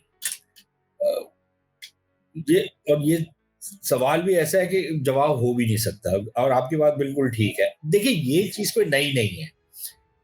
जब अफगानिस्तान के अंदर जॉर्ज डब्ल्यू बुश की सरकार थी ना, और जॉर्ज डब्ल्यू बुश का एक कमेंट है कि यार मैं $1 मिलियन की मिसाइल एक कैमल टेंट जो $10 का है उसको उड़ाने के लिए यूज करूंगा, मैं तो बैंकक्रप्ट हो जाऊंगा, ऐसे मैं भी नहीं अफोर्ड कर सकता। ठीक है, तो basically low tech in high quantity versus high tech in low quantity, उसके बीच में वो है। उसमें पैसा जो है, जो लो टेक का है, वो पैसा ऑब्वियसली कम है, लेकिन आपके पास सामान इतना है कि आपको कोई फर्क नहीं पड़ता कि कितने लोग मरते हैं, तो आप जितना मर्जी भेज दें। इट्स लाइक वो जो स्वॉर्म ड्रोन्स वाला कॉन्सेप्ट है कि आपने अगर 10,000 ड्रोन भेजे तो आप 6,000 7,000 गिरा भी लेंगे तो 3-4 हज़ार तो पहुंच ही जाएंगे जैसे भी करके। ठीक है, तो ये वो वाले कॉन्सेप्ट्स हैं। Again nothing new. एक जमाने में आज से 300 साल पहले चले जाएं, इसी टाइप की वॉरफेयर तब भी हो रहा था, लेकिन उसका स्वरूप दूसरा था। जो जो टेक्निक्स यूज हो रहे थे या जो टेक्नोलॉजी यूज हो रही थी वो दूसरी थी। और आप आज से 40 साल पहले चले जाएं, आप तब भी देखें कि अगर आप अपने लोगों को बहुत बड़ी तादाद में मरवाने को तैयार हैं, जो फॉर एग्जांपल सोवियत रशिया ने किया था against Germany in world war 2, जो वियतनाम ने किया अगेंस्ट अमेरिकन, या जो कुछ हद तक तालिबान ने किया अगेंस्ट अमेरिकन। भाई तालिबान कोई कम नंबर में तो नहीं मारे अमरीकियों ने। अमरीकियों ने में कम से कम 2.5-3 लाख सो कॉल्ड तालिबान मारा या अफगान मारा। उसके बावजूद आप लड़ाई नहीं लड़ सके, आप जीत नहीं सके, आप एक एक ऐसा नैरेटिव नहीं बना सके कि सब सबको आप मान्य होते।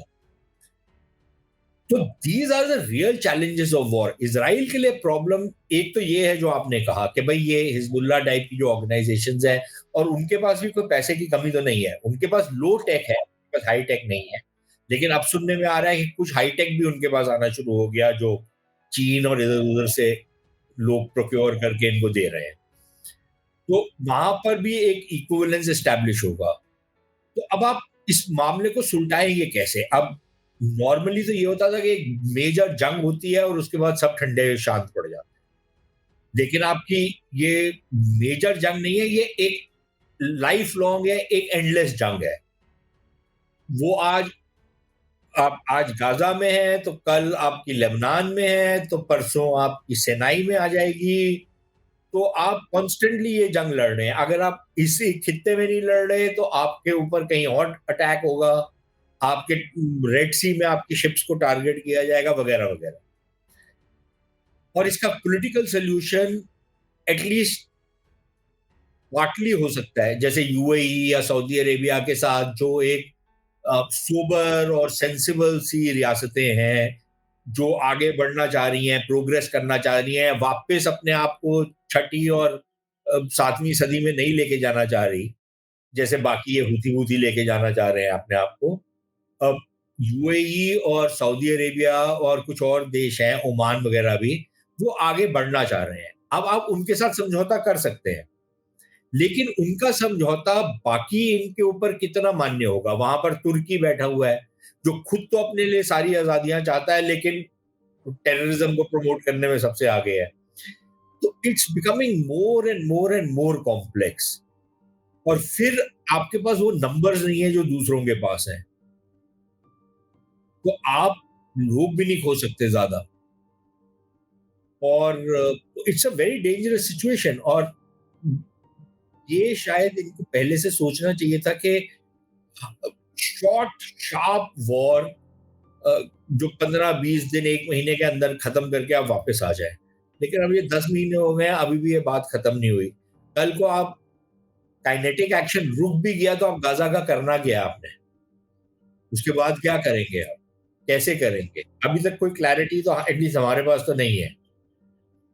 उसको कौन सँभालेगा? वहाँ पर सिक्योरिटी कौन इंश्योर करेगा? और जो इंश्योर करेगा क्या वो डिलीवर कर सकता है कि नहीं कर सकता? बहुत सारे पेचीदा सवाल हैं यार, इनका कोई एज़ सच अभी तक तो कोई सर मेरे को सर जितनी कैजुअलिटीज हुई हैं गाजा में, अब तो हमास की जो पॉपुलैरिटी थी वो तो बढ़ी ही होगी। I mean it is not going to go down with the number of bombs that have been dropped on Gaza in past 10 months. तो एक कहीं ना कहीं एक काउंटर, बट ठीक है, आप वो कहते हैं ना, वो आप जो आपने कहा कि एक शॉर्ट टर्म एक ब्लिट्जक्रीग ऑपरेशन जैसा कुछ करके फिर आ जाते, that was a much more sensible thing. लेकिन अब 25-30 हजार अगर एस्टिमेट मान भी ले, अगर कैजुअलिटीज भी, मैं कहता हूँ 10,000 क्या 5,000 ही कैजुअलिटीज में मान लेता हूँ, तो उससे हमास की पॉपुलैरिटी में तो कोई डाउनफॉल नहीं होता दिख रहा मुझे। डू यू सी कि यार हमास को रिप्लेस कर देंगे and Hamas is going anywhere? यार किसके साथ रिप्लेस करो? मैं तो मानता हूँ ठीक है रिप्लेस कर दो। हम्म। विकल्प क्या है? विकल्प क्या है? फतह जो वेस्ट बैंक में बैठे हुए हैं, उन्होंने वेस्ट बैंक में क्या कर लिया जो उनके पास था? भाई अगर आप, जैसे गाजा है, अगर ये थोड़े से अकलमंद होते, ये कहते यार ठीक है, हमारा एक मुद्दा है इसराइल के साथ, हमारा एक क्लेम है कि इसराइल की इलीगल ऑक्यूपेशन है वगैरह वगैरह, वो अपनी राजनीतिक तौर पे हम करते रहेंगे, लेकिन आर्थिक तौर पर हम अपने आप को डेवलप करते हैं। हम जो गाजा की पट्टी है, यहाँ पर एक पोर्ट बनाते हैं, हम यहाँ पर बीचेस बनाते हैं, हम यहाँ पर टूरिज्म लेके आएंगे, हम यहाँ पर तमाम ऐसी चीजें करेंगे कि हम इस मेडिटेरेनियन का सिंगापुर बन जाए। आप ये भी कर सकते थे ना। आप ये भी कर सकते थे कि हाँ ठीक है, हम इजराइल के साथ कोऑपरेट भी करेंगे, ठीक है यार, जो हुआ इतिहास में अनफेयर था, नहीं मानते, लेकिन हम let us have enter into a beneficial relationship. अगर विजनरी लीडरशिप होती तो वो ये भी इस राह पर भी चल सकती थी ना। लेकिन अगर आपके पास एक मर्डरस गैंग है, कल को आप किसी क्रिमिनल माफिया को एक लीडर बना दें, तो उसकी तो सोचने का तरीका तो वही है ना। मतलब अगर पैब्लो एस्कोबार आपका लीडर बन जाए, तो अल्टीमेटली तो उसने कोकेन का ही धंधा करना है ना, उसने और किसी चीज का धंधा नहीं करना, उसको और कुछ सूझेगा नहीं। तो यही हमास ने, यही कत्लो गारत का ही धंधा करना है ना। और इनके पास है क्या, इनके पल्ले क्या है, और इनकी क्या सोच है, इनके ये कौन सी कोई नई ऐसी फिलॉसफी लेकर के आए हैं जो दुनिया भर में जिसकी एक बाजगश्त हो के यार हाँ इसकी बात भी ठीक है, ये भी एक तरीका है, हम चीजें कर सकते हैं क्या, what is the new philosophy, इसको मार दो, उसको काट दो, उसके सर के ऊपर टायर लगा के जला दो, दैट इज देयर फिलॉसफी। तो इन लोगों के साथ कैसे बात कर सकते हैं यार, इट्स नॉट पॉसिबल। बट वही है, इनके साथ नहीं करोगे और नहीं कर सकते, तो इनके अलावा और कोई है भी नहीं, कोई लीडरशिप नहीं है, लीडरशिप एक वैक्यूम है। तो it's a which ever way you look at it, it's a very bad situation. कोई अच्छी अच्छी हालात नहीं है। ठीक है, अभी इसराइल आगे है, इसराइल को ऐसा वहां से उन्होंने अपना काफी हद तक खतरा कम कर दिया है, लेकिन खतरे तो और तरीके के और बढ़ गए हैं ना इसराइल के ऊपर। सर, डू यू थिंक, एक लास्ट सवाल, डू यू थिंक कि ये हुथीज और हिजबुल्ला और ईरान, ये जो पूरा नेक्सस है, अमेरिका के बस की नहीं है इनको एक साथ डील करना, और डू यू थिंक कि America can deal with all these three? नहीं यार, I don't think they can deal with it. देखो ना, एक अमेरिका के जो एक एक एक जमाना ऐसा था आज से 20-25 साल पहले। खैर उस समय भी अमेरिका को चैलेंज करते थे लोग, सोमालिया में वो देखी होगी तुम तो, वॉर फिल्म्स के जंकी हो, ब्लैक हॉक डाउन और इस टाइप की जो फिल्में बनी है, तो सोमालिया में भी चैलेंज किया था जबकि वो सोल सुपर पावर था। आज की डेट में अमेरिका को लोग उस मतलब उनका इतना वो वर्चस्व नहीं है कि लोग उनका नाम लेते ही पीछे हट जाए। तो एक तो ये वहां पर प्रॉब्लम है। दूसरी चीज ये है कि अमेरिका के अंदर इतना कलह है कि क्या वो एक ऐसा ऑपरेशन माउंट कर सकते हैं to take out so many enemies. क्योंकि पिछले वाले जो किए, अमेरिका के लिए जंग जीतना तो बहुत आसान है, उसके बाद क्या करना है वो उनको समझ नहीं आती, जैसे इराक में किया, जैसे अफगानिस्तान में किया। तीसरी प्रॉब्लम ये है कि आइडियली देखो यार, ये तो अब दुनिया भर में लोगों को एक डिसीजन लेना पड़ेगा जो कोई लेने को तैयार नहीं। अब ये एक बहुत बड़ी आप जंग के कगार पे हैं। और ये मैं बात कर रहा हूं कि हमारे जैसे देश, इजराइल, अमेरिका, यूरोप के जो देश हैं, उसमें मैं चीन की भी गिनती करता हूँ, कुछ हद तक मैं रूस की भी गिनती करता हूँ उसमें, versus this global terror networks which are very powerful. They are more powerful today than when they were in 2001, जब ये 9/11 इन्होंने किया, उससे कहीं ज्यादा ये पावरफुल आज है। आपके कहीं ना कहीं इनके साथ एक जंग होनी है, और आपने इस आइडियोलॉजी को, इस फिलॉसफी को बिल्कुल एक तरीके से इरेडिकेट करना है, जो कि ब्रिटिश ने किया था 18th और 19th सेंचुरी में, जब वो अरब वर्ल्ड में भी आए थे, और भारत के अंदर भी यही वाले जो हैं सलफी और वहाबी मुल्ले जो आपके स्वात वात में है, इन्हीं के खिलाफ उनके एक्शन हुए थे, जो रंजीत सिंह के लोगों ने भी इनके खिलाफ जो बालाकोट में किया था, उसके बाद अंग्रेजों ने भी किया इनके खिलाफ एक्शन। ठीक है, और इनके इनके नेटवर्क्स होते थे यूपी, बिहार और इस सब एरिया में। आपका जो प्रदेश है वो काफी नोटोरियस रहा है इतिहास में। तो ये आप पहले भी हो चुका है, ये दोबारा से इसका उभार हुआ है, और इसको अगर आपने कुचलना है तो you have to, everybody has to get together. और उसमें फिर वो जो पॉलिटिकल करेक्टनेस है ना, कि जी इस्लामोफोबिया बहुत बढ़ गया है वगैरह वगैरह, ये this is all nonsense. To to talk about और to be oppose to jihadism is not Islamophobia. ठीक है, to have a critical analysis of Islam और सम प्रैक्टिसेस इन इस्लाम, कि यार ये एक आपका मजहब है, उसमें कुछ ऐसी कुरीतियां शायद आप बोल सकते हैं जिसको आपको आपको नजरअंदाज नहीं करना चाहिए। तो उसमें जैसे हमारे हमारे धर्म में बहुत सारी कुरीतियां हैं, थी, जिसका सुधार हुआ, है जिसका सुधार होना चाहिए, लेकिन कोई ये नहीं कहता भाई हम आगे आपका गला काट देंगे क्योंकि आपने ये बात करी, राइट। या हम बिल्कुल तब्दील नहीं करेंगे क्योंकि हम मानते नहीं हैं आपकी बात। ऐसा कोई नहीं कहता भाई ठीक है, एक चीज है, दुनिया आगे बढ़ रही है, आपको भी उसके साथ-साथ आगे बढ़ना है। तो आप अगर उस टाइप की आइडियोलॉजिकल क्लैरिटी नहीं होगी, आपके पास ये पॉलिटिकल करेक्टनेस रहेगी, तो आप वो जंग लड़ नहीं सकते फिर। और मेरा मानना ये है कि अगर जिस दिन आपने वो जंग जॉइन की, तो फिर उस दिन आप ये हूथी-बूथी कोई बहुत ज़्यादा इनके पास कुछ औकात नहीं है। लेकिन अगर अकेले आप अपने तय करेंगे, वो सऊदी अरेबिया और यूएई ने करके देख लिया ना, क्या हम्म। मिला? क्या कर लिया हम्म। उन्होंने? उनके पास कोई हथियारों की कमी तो नहीं थी, टेक्नोलॉजी की भी कोई कमी नहीं थी। Technologically, money wise and every which way if you look, वो यहाँ पर थे और ये दूसरे वाले यहाँ पर थे। उसके बावजूद क्या उखाड़ लिया उन्होंने? कुछ भी नहीं कर पाए। तो ये अमेरिका ने भी सारा अपना लाओ लश्कर लेकर के आया, तो क्या अचीव किया इससे? कुछ भी नहीं, वापस चले गए। तो ये थोड़ी क्लैरिटी होने की ज़रूरत है कि आप अपोलोजेटिक एटीट्यूड लेकर के फिर ये सब कुछ नहीं कर पाएँगे। Not possible. सर फिर ये यूज भी तो करते हैं ना, रशिया और चाइना जैसे देश जो है वो ईरान जैसे देशों कंट्रीज को यूज करते हैं, फिर ईरान फर्दर हिजबुल्ला और हुती जैसे को यूज करती है, क्रिएट करती है। But sir that's a long discussion, but thank you so much sir for joining. And एक चीज से मुझे ऑब्जेक्शन है, आप भूल गए कि डब्बू मार्शल बेल्ट से आता है, झेलम से। हाँ, हाँ, हाँ। वो जेलर का मार्शल वो है, जाट है वहाँ का। मार्शल जेट। हाँ, पुल्स आ गई, पुल्स आ गई, polls. So thank you so much sir for joining. And I hope कि हम दोबारा एक बार एक प्रोग्राम मिडिल ईस्ट के ऊपर, सॉरी मतलब वेस्ट एशिया के ऊपर हम करें। Thank you so much. Thank you.